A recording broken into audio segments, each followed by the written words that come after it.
আজকে সারা বাংলাদেশের মানুষ জেগে উঠেছে। নবম পে স্কেলের দাবি এখন প্রজ্ঞাপন জারি করা, এটা এখন সময়ের দাবি। এইভাবে আরো দ্বিগুণ ভাবে যদি আগামীকাল ৩রা ফেব্রুয়ারি সারা দেশ থেকে জেগে ওঠা যায়, তাহলে ইনশাল্লাহ আমাদের জয় হবে।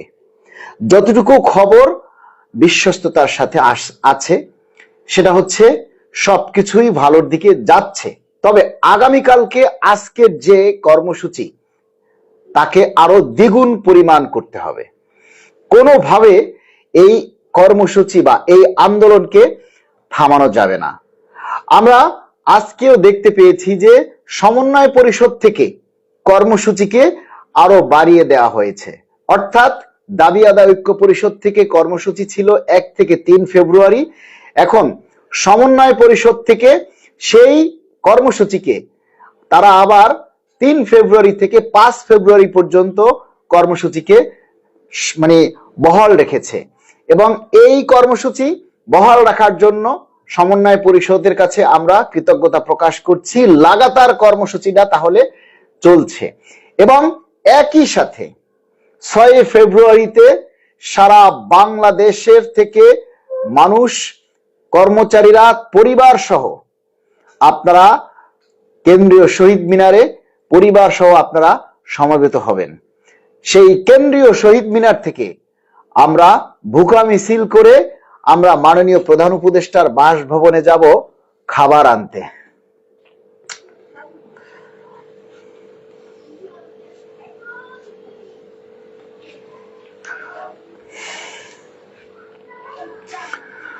তো আপনারা সবাই এই কর্মসূচিটাকে বৃদ্ধি করার জন্য, এই কর্মসূচিটাকে টিকিয়ে রাখার জন্য আপনারা আগামীকাল সবাই রাজপথে নেমে আসুন।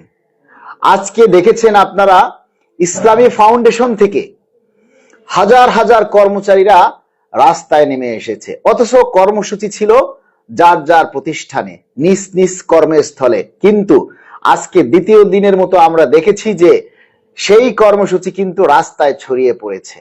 এবং আমরা ধন্যবাদ ও কৃতজ্ঞতা জানাই আজকে সকল মিডিয়া ব্যক্তিকে, সাংবাদিক এবং টেলিভিশনকে, বিশেষ করে যমুনা টেলিভিশন, এনটিভি, কালের কণ্ঠ, দা ডেইলি ক্যাম্পাস সহ সকল যে পত্রিকা বা চ্যানেল রয়েছে, যারা আজকে আমাদের এই নিউজকে কভার করেছে, তাদের প্রতি কৃতজ্ঞতা প্রকাশ করছি। প্রিয় সাংবাদিক বন্ধুরা, আপনারা জাতির বিবেক। আপনারা যদি আমাদের এই দুঃখ কষ্ট এবং এই আন্দোলন সংগ্রামকে প্রচার করে সরকারের নজরে এনে দেন, সরকারি কর্মচারীরা আজন্ম আপনাদেরকে স্মরণ রাখবে। আপনারা এতদিনে কর্মচারীদের বিপক্ষে পে স্কেল নিয়ে যে নিউজ করে কর্মচারীদের মনে আঘাত হেনেছেন, এই 2 দিনে আপনাদের সেই প্রচারের কারণে কর্মচারীরা আপনাদের উপরে সন্তুষ্ট। তাই প্রিয় সাংবাদিক বন্ধুগণ, প্রিয় মিডিয়া ব্যক্তিত্ব, আপনারা যারা আছেন সবাইকে বলবো, আগামীকাল থেকে পে স্কেলের গেজেট হওয়ার আগ পর্যন্ত দয়া করে আপনারা আমাদের পাশে থাকুন। কারণ এই লড়াইটা শুধু আমাদের একার লড়াই না, এই লড়াইটা আপনাদেরও। কিভাবে? আপনারা যারা সাংবাদিকতায় আছেন, আপনাদের কোনো আত্মীয় স্বজন, আপনাদের ভাই বোন কেউ না কেউ সরকারি চাকরি করে। আমরা যে সমস্ত চ্যানেলগুলি আমাদের আজকের এই কর্মসূচি আপনারা প্রচার করেছেন, সবাইকে আমরা ধন্যবাদ জানাই। প্রিয় বন্ধুগণ, এখন লাইভে 1100 মানুষ আপনারা আছেন, সবাই কি শেয়ার করেছেন? শেয়ার করতে কি আপনাদেরকে বলতে হবে? আপনারা সবাই আমাদের এই দাবিগুলি, আমাদের এই কথাগুলি প্রচার করুন। প্রচারে যে প্রসার, এটা আপনারা দেখেছেন যে প্রচার করলে কি হয়। আমরা তো ভিউ ব্যবসায়ী, অনেকেই আমাদেরকে ভিউ ব্যবসায়ী বলতেন। ভিউ ব্যবসার রেজাল্টটা আপনারা দেখেছেন। সারা বাংলাদেশ আজ জেগে উঠেছে, এর একটাই কারণ, সেটা হলো প্রচার। সারা বাংলাদেশের সরকারি কর্মচারীদেরকে উদ্বুদ্ধ করতে হবে, আগ্রহ জন্মাতে হবে। তাদের শরীরের ভিতরে যে ঘুমিয়ে থাকা রক্তবিন্দু, সেটাকে টকবক করে তাকে জাগিয়ে তুলতে হবে। না হলে সেই ঘুমন্ত মানুষগুলো কখনো জেগে উঠবে না। আর সেই ঘুমন্ত মানুষগুলোকে জাগানোর জন্য আপনারা যারা আমার এই ক্যামেরার পিছনে আছেন তাদের সকলের চেষ্টা, সকলের লাইক, কমেন্ট, শেয়ার যথেষ্ট। আপনাদের এই যে আমাদের সাথে সহযোগিতা করা, এর কারণেই আমাদের দাবিগুলি আজকে আদায় হওয়ার দ্বার প্রান্তে। আমরা আশা করি আর এই যে 6 তারিখ পর্যন্ত আমরা যদি লাগাতার কর্মসূচিগুলি সবাই মিলে ঐক্যবদ্ধভাবে পালন করতে পারি তাহলে নিশ্চিত আমরা পে স্কেলের গেজেট পেয়ে যাব। কারণ এই পে স্কেলের গেজেট পাওয়ার জন্য আমরা যা কিছু করছি, আপনারা সবাই কিন্তু এই দাবিগুলি প্রচার করে যাবেন। প্রত্যেকটা মানুষ যারা লাইভে আছেন সবাই শেয়ার করবেন। আমরা চাই আমাদের এই পে স্কেলের গেজেট অতি দ্রুত জারি করুন। দেখুন, আজকে সন্ধ্যায় আমি একটা ভিডিও পোস্ট করেছি, সেখানে কিন্তু স্পষ্ট করে আমি উল্লেখ করেছি যে দেখেন, বাংলাদেশের শুধু সরকারি কর্মচারীদের যখনই কোনো বেতন ভাতা বৃদ্ধি হয় তখনই তথাকথিত কিছু অর্থনীতিবিদ, কিছু ফ্রিল্যান্সি, কিছু প্রভাবশালী ব্যক্তি এই পে স্কেলের বিরোধিতা করেন, কিন্তু তারা নিজেরা আলিশান জীবন যাপন করে, তাতে কোনো দোষ নেই। কিন্তু সরকারি কর্মচারীরা একটু সুস্থভাবে, একটু সচ্ছলভাবে বেঁচে থাকুক, এটা তারা চায় না। দেখুন, বাংলাদেশের একজন সরকারি কর্মকর্তা 1 গ্রেডে বা 2 গ্রেডে চাকরি করে এমন কর্মকর্তার সংখ্যা বাংলাদেশে 300 থেকে 400-র বেশি নয়। অথচ আমাদের 22 লক্ষ সরকারি কর্মচারী, এর মধ্যে 1,60,000 টাকা যদি আজকে পে স্কেল বাস্তবায়ন হয়, তাই এই 1,60,000 টাকা পাওয়ার মতো কর্মকর্তা বাংলাদেশে 300 থেকে 400-র বেশি নয়। আর একজন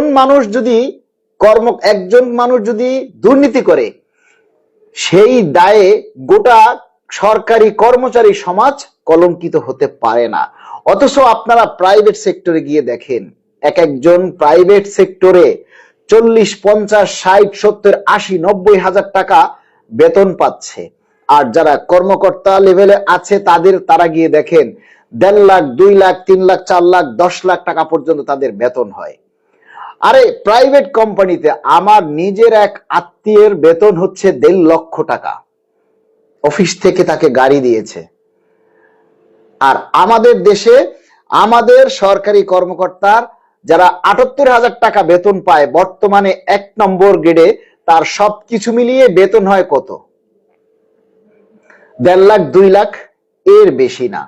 কিন্তু দেখেন, আজকে প্রাইভেট সেক্টরের একজন পিএম, জিএম, তারপরে এডিশনাল ডাইরেক্টর, ইঞ্জিনিয়ার যারা রয়েছে বিভিন্ন প্রাইভেট সেক্টরে, তাদের বেতন 10 লাখ, 5 লাখ, 7 লাখ।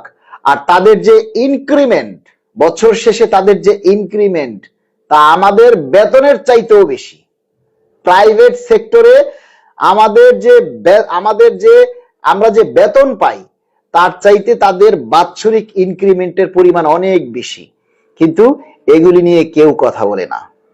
ওই তথাকথিত সুশীল সমাজ, অর্থনীতিবিদ বা প্রভাবশালী ব্যক্তিরা কেউ এগুলি নিয়ে কথা বলে না। আরে দুর্নীতি শুধু সরকারি সেক্টরেই হয়, প্রাইভেট সেক্টরে গিয়ে দেখেন কিভাবে তারা দুর্নীতির জাল বিস্তৃত করে রেখেছে। তারা এই যে বাংলাদেশ থেকে বহির্বিশ্বে তারা আমোদ ফুর্তি করার নামে যে দুর্নীতির জাল বিস্তৃত করে রেখেছে, এগুলির কথা কেউ তুলে ধরে না। কিন্তু যখন সরকারি কর্মচারীরা তাদের বেতন বাড়ানোর জন্য সরকার চিন্তা করে, তখন এদেশের তদানীন্তন তথাকথিত অর্থনীতিবিদদের মাথা খারাপ হয়ে যায়। যারা জ্ঞান পাপী, যাদের মধ্যে ন্যূনতম কমন সেন্স বা ভ্রাতৃত্ব বোধটুকু নেই, তারা এদেশের সাধারণ মানুষের কথা চিন্তা করে না। তারা এদেশের সরকারি সেক্টরে যে কর্মচারীরা রয়েছে তাদের একটু ভালো থাকার কথা তারা চিন্তা করে না। আরে ভাই, 11 বছরে বাংলাদেশের এমন কোন পণ্য নেই যার দাম না বেড়েছে। 10 বছরে প্রতিটা পণ্যের দাম আকাশচুম্বী হয়েছে বৃদ্ধি পেয়ে, আর আমরা বেতন বৃদ্ধির বেলায় জিরো। 10 বছর ধরে আমাদের বেতন বৃদ্ধি নেই, 10 বছর ধরে আমাদের কোনো বেতন বৃদ্ধি হচ্ছে না, অথচ 10 বছরে প্রতিটি পণ্যের দাম বেড়েছে বহুগুণে। এই কথাগুলি তথাকথিত অর্থনীতিবিদ, সুশীল সমাজ তারা কেউ বলে না, কেউ তুলে ধরে না যে সরকারি কর্মচারীদের 2020 সালে একটা পে স্কেল পাওয়ার কথা ছিল, পেল না কেন?